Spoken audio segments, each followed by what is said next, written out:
عاشورہ کا روزہ۔ نبی کریم صلی اللہ علیہ وسلم نے ارشاد فرمایا، میں عاشورہ کے دن یعنی 10 محرم کے روزے کے بارے میں اللہ سے یہ امید رکھتا ہوں کہ اس کے ذریعے پچھلے 1 سال کے گناہ معاف فرما دے گا۔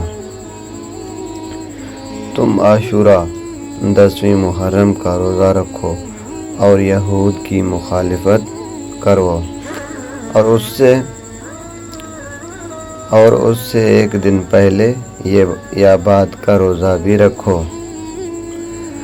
نوٹ: اہل ایمان کو یہود کی مخالفت کا حکم دیا گیا ہے اور اس 10ویں محرم کا روزہ چونکہ یہودی بھی رکھتے ہیں، اس لیے ہمارے لیے حکم یہ ہے کہ 10ویں تاریخ کے ساتھ 9ویں یا 11ویں تاریخ کا روزہ بھی رکھیں۔